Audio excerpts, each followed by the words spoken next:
Ladies and gentlemen, boys and girls, children of all ages, welcome to Sox on Tap.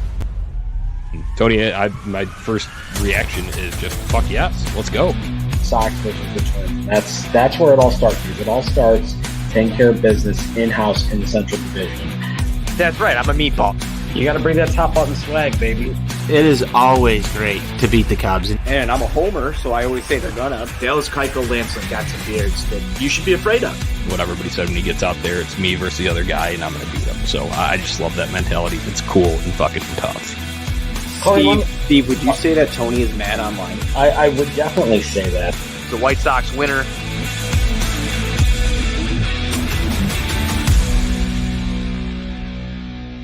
White Sox fans, welcome in. It's the Sox on Tap post-game show. Johnny Nani here alongside NWI Steve, and we are discussing White Sox absolute beatdown 11-1 of the Twins open this series. Steve, great way to get a little last stomp on the Twins' grave here, starting this thing off. Hey, yo, Johnny, it feels fan-fucking-tastic to just go up there and just piss all over them sons of bitches once again. Yeah, Steve, it's always great being the Twins, and obviously we've been used to doing it when it's a little bit more competitive starting last year, but hey, we'll take it any way we can get it. We're finishing up with them here, last series of the year against them, so go out with some exclamation points. They certainly did that tonight. A bunch of home runs and good stuff to talk about with the return of Luis Robert, too. Before we get into the nitty-gritty, though, make sure you are visiting ontapsportsnet.com for all Chicago sports literature and podcasting needs. You can give us a follow on social media at Sox on Tap and at On Tap Sportsnet. Make sure you are also visiting Grandstand for your White Sox merchandising needs. They're located right by the ballpark, 35th and Wallace. You can also visit them online, grandstandsox.com, and social media at Grandstand Sox. So, Steve, coming into this one tonight, obviously coming off a big sweep of the Cubs at Wrigley, going up to Minnesota here, starting this before Sox get out to the Field of Dreams to start a tough stretch of games through the middle of August here. But hey, not overlooking this one. They took care of business tonight, and they put pedal to the metal early. Tim Anderson, how about him starting this one off just like he did Sunday night with a leadoff home run? Stirring that drink, baby. That's what TA does.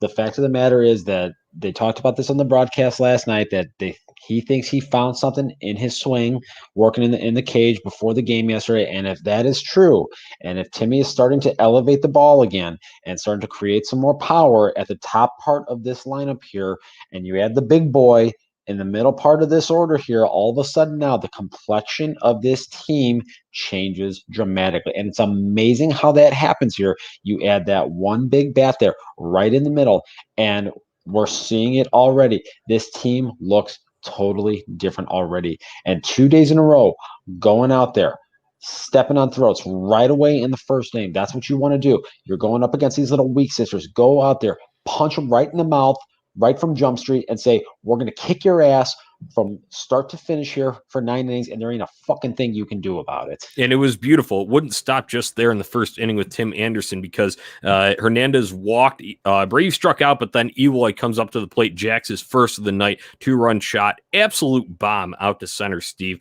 You talk about Tim Anderson finding his swing. Hey, it only took Eloy about, a week-ish, maybe, to find them? You know, it's funny. I remember when we were in our text thread before the season started, and I had said something to the effect of, if he stays healthy, I really think Eloy Jimenez is going to be the first player in franchise history to hit 50 bombs, and he's going to do it this year. Obviously, we all know what happened a couple weeks after that, but we're seeing this already. He's getting in here after a couple of games, finding that groove and that power presence in the middle part of this lineup that this team has been missing all season. He's here now. Look the fuck out. Yeah, I love it, Steven. I definitely think a full, healthy 162, we could definitely be approaching that, the 50 mark, like you had said. Can't wait for years to come with Eloy, obviously locked up for a long time. Wouldn't even be done in this game yet, though. As we're coming through the rest of this thing here, White Sox add on one more on Robert reaching on an error. Hey, good to see Mr. Luis Robert back in the White Sox lineup today. It was excellent, Steve. I know it was a little error by Sano over there at first base, but he did lace a single later in the game. Also got a double on a weird play between Jake Cave and Max Kepler out there. But hey, what did you like from Luis Robert here? His stance also looks a little different. Yeah, his stance is a little bit more open than we've been accustomed to seeing. He was typically pretty closed off. Maybe there's just some little minor tweak that they are working on, going back to his time down in Charlotte here, maybe allowing him to see the ball a little bit more here with that open stance. It's going to be kind of interesting to see how that plays out here over the coming weeks as he looks to try to get his timing and adjust back to pitching at the major league level here. The one thing you always kind of get a little bit concerned about with guys utilizing an open stance is the timing mechanism of closing the stance and getting scored up there and potentially getting tied up on hard inside fastballs in underneath the hands. So, but we all know the type of bat speed that Luis Robert can generate out there. So if there's a guy that I believe will be able to utilize an open stance like that and still create hellacious bat speed and hellacious exit velocity, it's Luis. Absolutely, Steve. It's great to have that back here. It's an element of the show that became a staple last year, and we're just missing it so much. Since obviously you've been out since we had a little bit to start the year, but then May 2nd, so just over a month into the season, he's gone for a whole 3 months. 3 months too long without my favorite freak of nature. So great to see him back out there tonight. Misread a little ball a little bit in center field, but just shows you. First of all, he looks healthy, which is a great thing, and second of all, the defensive prowess out there too. Was able to recover on a ball that he misread at first and make a diving play on it, and also had a nice one before that play even happened. But let's continue with the bats here, Steve, because Sox would add on even more in the top of the second, make this one kind of over before it started, even though that kind of felt like it in the first inning anyway. Eloy Jimenez comes up again with Hernandez and Anderson on base, and he jacks a 3-run shot out to left field. Man, I know we already talked about him a little bit here, but this is the type of power that makes this White Sox lineup so fearsome when you write it out on paper fully healthy. And just imagine when Mr. Bat Drop, Yaz motherfucking money, Grandal, comes back here in maybe 2-3 weeks at this point, and then you finally get that full complement of what this team was supposed to be heading into the season. And where are the outs going to come from in this lineup? Yoan Moncada's obviously had some struggles here in recent weeks. He put together a pretty nice game here today. If they get this thing rolling on all cylinders here, the whole key to this thing is by mid-September, get this thing on a roll here going into the playoffs. And this team, you can put them up there against anybody at that point because the lineup depth that they will have at that juncture, if guys are fully healthy and close to what they normally can do from an offensive output standpoint, this team is going to be really tough to beat. Yeah, absolutely. You talk about, where you're going to find outs, and there, even guys that maybe bump down with returns of, Yasmani Grandal. Obviously, we're 2 steps closer now with Eloy. Now, Robert back, Grandal will be the third one to get the fully healthy core of starting position players really back. But, you have an Adam Engel, you have an Andrew Vaughn thrown into the mix. Those ain't easy outs either. We've seen both of them be able to leave the yard plenty this year. Cesar Hernandez, even if he bumps down to an 8 spot or so, man, he has some pop that we showed over the weekend. So, very dangerous. Opposing pitchers are not going to have a good time. So let's roll through the rest of this game here. Sox add another one in the top of the 5th, thanks to Mr. Luis Roberts. First RBI back was on a double. A little bit of a weird misplay between Kepler and Cave. Deflection out there. But hey, that's a last place team doing last place things, and the White Sox able to capitalize on it for so many years. We saw it the opposite. White Sox playing that kind of brand of little league bullshit, as our friend Tony on tap likes to say. So nice to see the Sox capitalize on it there. Goodwin would hit a sac fly in the top of the 7th to make it 9-0. We get an Anderson RBI single, staying hot, finding that thing in his swing. He adds it to get up to double digits, 10-0. And we'll talk about Giolito in a second. The Twins alone run would come on a solo shot, bottom of the 8th. But then, hey, Moncada from the right side, some power out to dead center. That is a good sign, too, along with some of the hits that he had, late in the game Friday, I believe, the game against the Cubs, and then also the double that you saw on Saturday to start things in that Cubs series. So Moncada here, I think this is a good omen, this late inning home run. I agree. And it's not just the hits themselves or the home run here.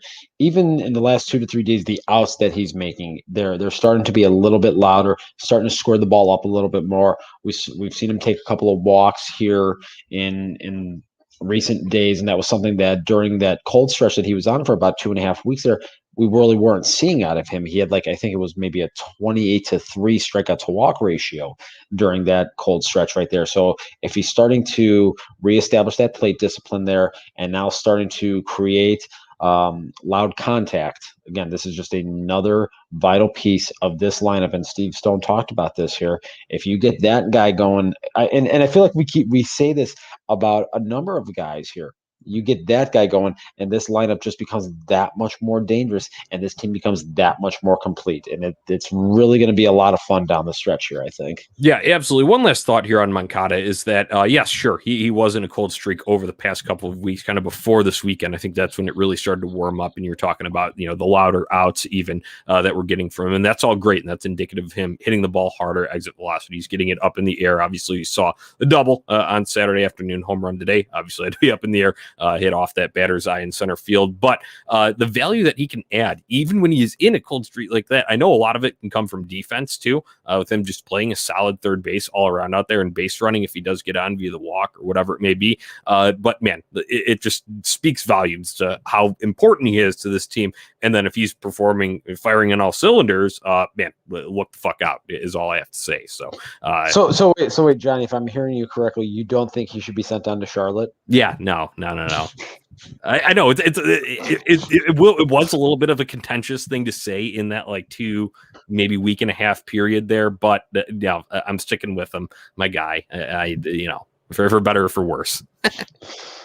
I heard some stories about some people making some comments saying that maybe he needs to go down to Charlotte, which hilarious if nothing else. Yeah, great comment from our guy Mike Sockside Mike 90. If Yo-Yo and Abreu get hot along with Eloy and Robert, this league is fucked out. No doubt about it. I mean, just all those points that we just shared previously there talked about how scary the lineup is on paper. So getting it done on the field with the results that we saw like tonight will definitely be extremely scary when you have to face the White Sox team in crunch time. So let's go to the pitching side of things here. We covered all the offense. White Sox take care of it 11-1 here tonight. But Giolito starting this game, going 8 tonight. Steve, we talk about getting these innings out of this guy, and it was excellent to see the low pitch count through. I think it was only 67 or something through 5, 6. It was excellent to see. Stayed low in the pitch count, faced the minimum for a long time. First hit was a ball that ricocheted off his leg. Good to see that he was feeling fine after that. And then the other one was the solo shot in the 8th inning, like I had mentioned earlier. But overall in the night, 8 innings, 2 hits, 1 earned run, 8 strikeouts. That's a damn solid line, and what you just love to see from Lucas Giolito. That's what I want to see out there. You're out there again against a bunch of weak sisters, a lineup that is relatively depleted, is not scoring runs with great regularity. Go out there, take the ball, and shove it up their ass. That's what I want to see. That's what we got tonight from Lucas Giolito. He was aggressive, pounding in the strike zone, utilizing 3 pitches with consistency for almost the entirety of his outing. He had a little stretch there in the middle part of the innings where he kind of lost a little bit of the feel on the slider, but he was able to get it back relatively quickly here. So really had a nice pitch mix going today. Really good, strong pace out there. That's the guy that I want to see out there. That's the guy that, I've harped on this a lot this season, and people are probably sick of hearing me saying about it, but he thinks he's a $200 million pitcher. That's what I want to see from a guy in this particular spot when you're out there against a bad team. Go out there and shove and dominate them. And now you got to go out there the next time you get the ball, against Oakland, I think it's going to be, he should get the Yankees.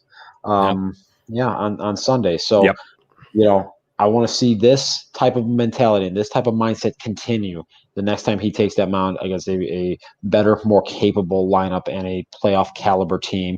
We've seen him do it before, had that great performance against the Houston Astros a couple weeks back here. Build on this. Let's keep this train rolling, baby. Yeah. One last note on Lucas Giolito. We can talk about all the command and, pounding, attacking the strike zone and having the 3 pitches working all we want. Yes, that's all integral. But another part of Lucas Giolito's struggles that we've pointed out on the show seems to just not be as locked in, as dialed in, letting external factors affect him. And you can see it in his body language. You can see him frustrated coming off the mound or, walking around the mound after a hit or a potential error, whatever it may be. I liked how dialed in he was tonight. You saw that just physically in the performance on the mound, but in between innings, they showed him and Ethan Katz working together. Like you had said, when the slider is started to go a little bit, they're sitting in there in the dugout and he's showing them what, is going wrong. And Katz is giving him some pointers back and forth. That shows me that he's completely dialed in. Whereas at other times, I don't have a cam on him all the time in the dugout, but it seems like it may be a leave me the hell alone status if he wants to sulk about it, and then leads to other issues there. So that was just one thing visibly that I was able to see from a focus and sort of locked in standpoint tonight when it comes to Lucas Giolito. Garrett Crochet comes in the ninth inning, no problems here. Did allow one base runner, but no issues with that. White Sox wrap this thing up 11-1. Like I'd mentioned before we get into the preview of tomorrow's game, Steve, first of all, just absolute shame from Tony La Russa plugging Lurie Garcia into the lineup tonight. Keeping Vaughn and Engel, Sal, thank you for commenting this earlier. I wanted to get through the game first, but keeping Vaughn and Engel down, it's got to be best 9, all 162, Steve, or what the hell are you doing here? Okay, I want to go on a little bit of a rant here, so if you'll give me a little room to breathe with this one, I'd appreciate it. You have the floor. Okay, so we see Luis Robert come back here. I don't think it's realistic to expect him to be out there every single day from now until the end of the season, especially when you're talking about a guy that had a complete tear of his hip flexor, a guy who a big part of his game is speed and explosiveness, which is something that a hip flexor can hamper. Okay, so I think we're going to see Luis Robert be spelled here in center field, maybe once or twice a week initially, maybe through the month of August here, and then once we get to September here, start kind of ramping it up. But I think in general, what this divisional lead is going to allow this team to do is to be flexible with the lineups, allow guys to stay fresh, maintain consistent at bats. And obviously, I think the biggest thing for this team right now is going to be playing for postseason positioning here. I think it is very important that they try to find a way to get home field throughout the American League playoffs. So this next 2.5, 3 week stretch with the schedule here is going to be very challenging. Along with that, though, you do need to keep this entire roster, this 26-man roster, you need to keep these guys engaged and you need to keep them ready so that if something does happen, if there's a minor little injury that happens there, if Yohan Moncada runs down the third base line and has a tight quad or something, or if Eloy has some little mishap out there as he has been prone to do, unfortunately, or even Jose Abreu, just seeing how beat up he has been this year, you need to keep this entire roster engaged. So I know I have had some issues at times with some of the lineup construction things that Tony La Russa has done. I still believe that I would like to see him utilize the number 2 spot in the batting order a little bit differently than he has. With that being said, I'm done bitching about this lineup situation here. They've shown that they have a competent roster of major league players at this point. You can bitch about Leury Garcia all you want, but he has shown you stretches at times where he has been a competent major league player. He gets into trouble when he is forced into everyday action, and that was necessitated by a lot of the injuries that have happened. As guys come back, that problem goes away. So that makes this team more versatile, more dangerous. People need to quit bitching about the fucking lineups every day. It's going to be fine. Keep these guys engaged. Keep them ready to roll here, because you get in a situation in October. Everybody remembers Jeff Blum? Biggest home run of his life. What happens if they get in a weird situation in a game 4 or game 5 of a postseason series against Houston or against Tampa, and it goes 17, 18 innings, and you got a guy that you got to plug in there, and if he hasn't swung a bat in 2-3 weeks, hasn't gotten any at-bats because you feel like you have to keep playing the same guys every day. It doesn't work like that. The Dodgers don't operate like this. Good teams, they look at Tampa, all the success they have. They're constantly keeping their full roster in the game with regularity. Obviously, they have some set starters in there, but they're making sure guys are fresh, making sure that they're in the games here, that they're ready to roll. And I think that's what Tony La Russa is going to do down the stretch. So quit fucking bitching about the lineup. Yeah, I just have one last point to add on. And this is about the guys specifically that we're mentioning here. And obviously that was sarcasm when I brought this up when I was talking about the Lurie thing. If you did not catch that, but it was just a hot topic on Twitter during the day when the lineup came out today. And I was just appalled, like you just mentioned, the quit bitching about it. Because first of all, let's look at the other guys that, you possibly could have in there. Sure, Vaughn hit a fucking fucking bomb yesterday, and that was sweet. Seeing that on national TV, and you like that power in the lineup, I get it. But guess what? This is his first 162. He never even had a friggin' full minor league season. He was just at Schaumburg with the taxi squad last year. It's his first full 162, and you're asking him to play a bunch of different positions. Guess what? He's going to get some off days, and he's also a rookie. And then also for Adam Engel, if you haven't noticed, he's not playing every single day. They are still trying to monitor that hamstring and make sure he doesn't overextend himself and wind up back on the injured list. We already saw it once when he came back. He took long enough to come back already. He had a mishap in his rehab. He had to start from square one again. That pushed his return back even later. Came back for a nice 10-game stretch. Wasn't playing every day even then. But then overexerted it again. Had to go back on the IL. You go back for a little short rehab stint in Charlotte and then come back up, and now you see the load management here. So quit your fucking bitching. Larry Garcia is going to be in the lineup every once in a while. And guess what? Didn't cost the White Sox a game tonight. They rolled through the Twins 11-1. Let's get into tomorrow's game, Steve. Had enough about that. It was such a good game tonight. I don't want to end on sour notes like that. Let's talk Dallas Keuchel versus Griffin Jacks tomorrow, 7:10 in Minneapolis on NBC Sports Chicago here. What are we expecting this matchup here? I know Diamond Dallas kind of a contentious issue at points here, but I think that's also kind of in comparison to rest of the rotation guys and just overall sort of, effectiveness here. I've talked about this maybe with a little more regularity over the last 2 or 3 weeks that my confidence level in Dallas is not particularly high at the moment here. And from the standpoint of, I think we're getting to a point where the time through the order penalty is really starting to impact him. And I've talked about this in our group text that I think when you get to the postseason here, and if you get into a game 4 or game 5 situation, and he is the guy that has to be on the mound, you have to utilize him for 18 hitters, and you can't let him face number 19, regardless of whether he's got his A-level command or not. Just in the best interest of this team at this point, it's just not simply something that's going to work. And so I think that's where Lucas being able to go out there and provide length for this team today, being able to cover 24 outs, having a nice, fresh, rested bullpen is going to really come into play. And so I think you could see maybe a precursor to how Tony would potentially handle Lucas Giolito in a postseason start here tomorrow, even if it is a relatively light hitting Twins team that we're seeing right now.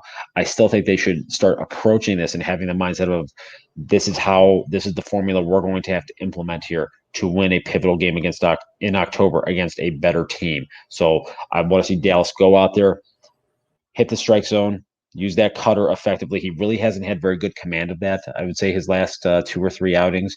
So look for him to go out there and try to establish that early, get ahead of guys, stay out of that big inning. Seemingly that's been the thing that's really done him in a majority of his starts this year, is just that one bad inning where the command kind of gets away from him.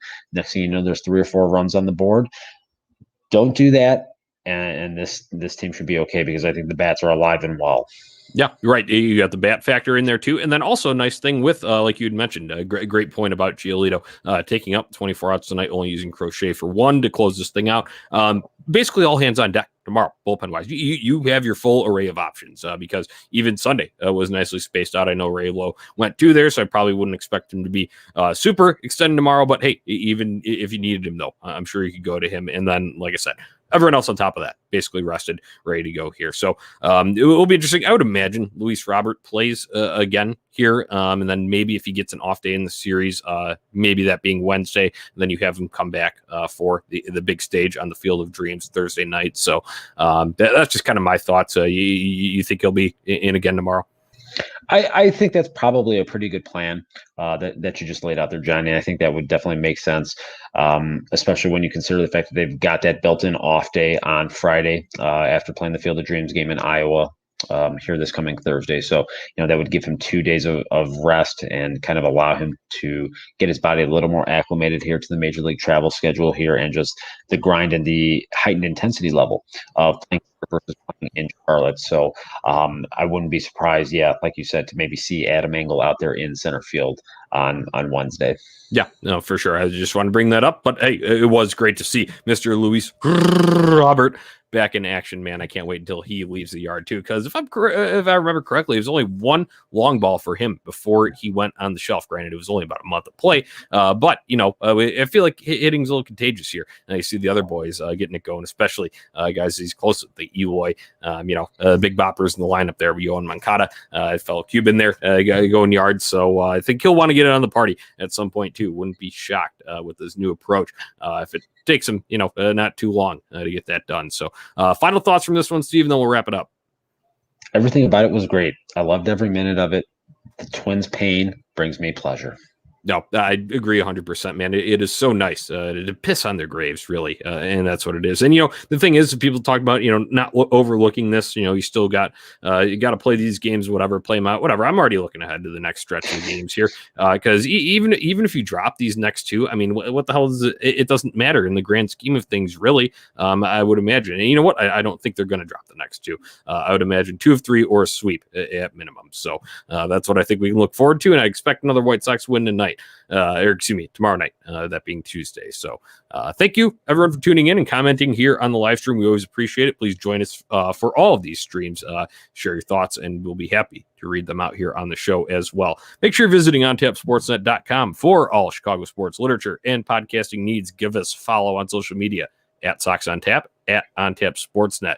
If you need White Sox merchandise, Grandstand is the place to go. They're located right by the ballpark, 35th and Walls. You can shop online, grandstandsox.com. Check out all their new releases on social media at Grandstand Sox. Steve, hell of a game tonight. Ball go far, team go far. You love to see it. You love to see it. And then Johnny, before we sign off here, just one other little thing I wanted to touch on here.